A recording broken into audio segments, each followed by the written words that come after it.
Tayo ay magluto, tayo'y magsaya.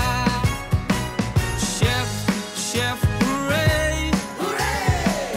Chef, chef, hooray! Chef, chef, hooray! Hooray! Chef, chef, hooray! Chef, chef, hooray! Welcome to another episode of Chef Chef Hooray! And ito ba tayo ngayon sa Araneta, Cubao at pupunta tayo sa Farmers Market. At nagawa tayo ng Pancit Canton 200 pesos challenge for 400 person. So tara na! Ang Farmers Market ay malaki, kompleto. Nandito ang mga fruits, vegetables, meat, and seafoods, and a lot more. Siyempre, dahil budget na tayo, 100 grams lang tayo. So, ayan, nabili ko na yung mga ingredients na kailangan ko dito sa market. So, ayan na nga. Tapos na ako mamalengke. Babalik na ako sa studio.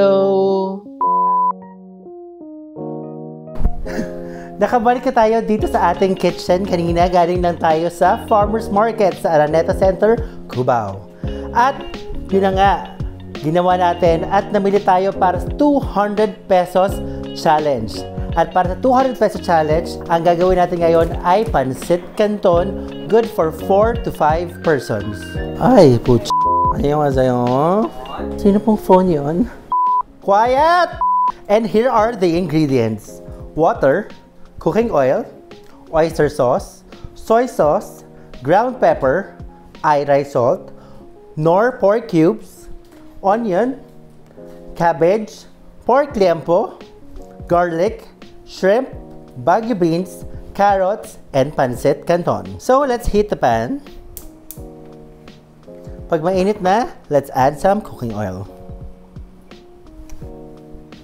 Let's add some garlic, onion, our pork liempo, or pwede rin ibang cuts kung gusto nyo. So, 100 grams lang to para pumasok sa ating budget.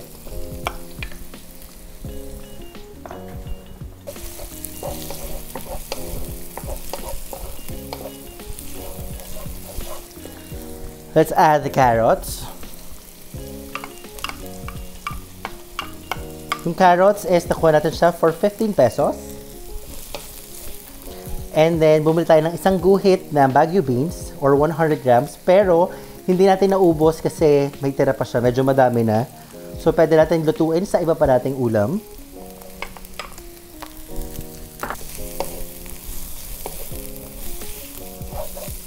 So, sautay lang natin siya. Let's add some oyster sauce. So, kanina sa Farmers, bumili tayo ng sachet ng oyster sauce.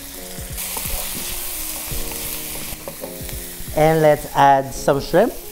Optional naman yung shrimp, pero since pasok pa siya sa budget natin, nagdagdag tayo ng shrimp na 100 grams. So, 380 nakuha nating sawahe. So, this is 38 pesos para sa 100 grams.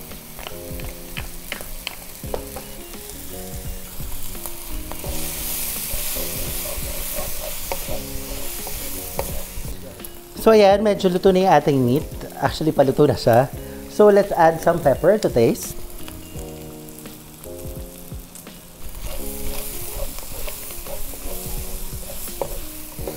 Mag-add tayo ng onting cabbage. So, yung isang malaking cabbage na binili natin kanina, ito yung kabuuan niya. So, kukuha lang tayo ng onte.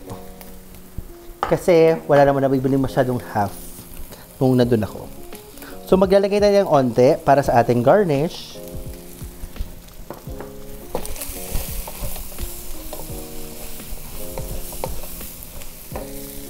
Tapos, mag-keep muna tayo ng half nitong vegetables. And now, pwede na natin lagyan ng ating water.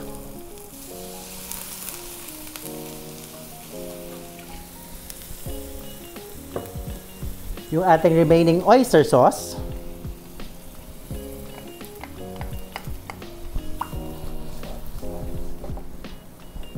And soy sauce. And our pork nor cubes. Baka naman.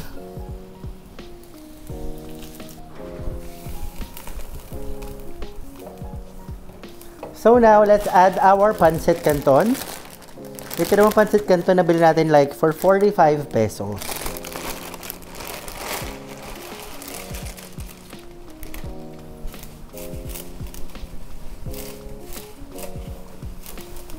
Yan. So we can add more water.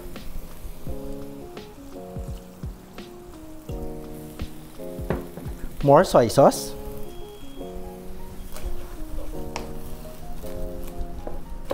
So ayan, nag-incorporate yung ating noodles together with our sauce and other ingredients.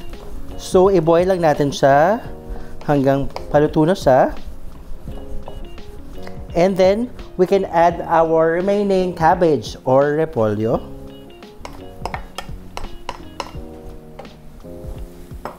Some more pepper. And a little bit of iodized salt.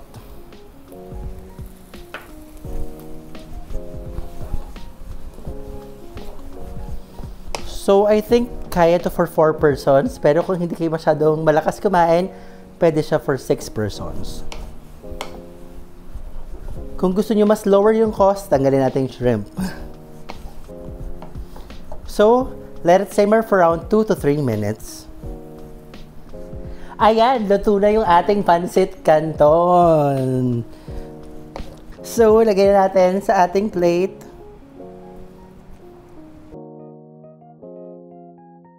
Nalagay na natin sa ating plate yung ating pancit. Itatap na lang natin yung natitira nating toppings. At kung meron naman sa mga bahay nyong kalamansi, spring onions, or fried garlic, isama nyo na rin para mas masarap ang ating pancit canton.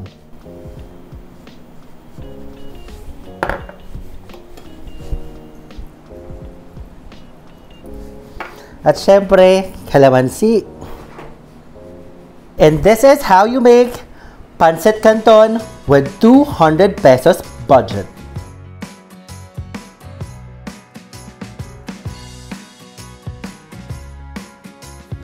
This time, i-try na natin ang pancit canton worth 200 pesos. It's good. My pork, my shrimp, and vegetables together with the pancit canton. And sobrang nag-mix well siya together. And ako kasi mas gusto ko rin talaga yung medyo saucy yung pancit canton. So if nagustuhan nyo itong episode na ito at nagustuhan nyo yung ating pancit canton challenge for only 200 pesos for 4 to 6 persons, don't forget to like, share, and subscribe. So see you again next time dito lang yan sa Chef Chef Hooray!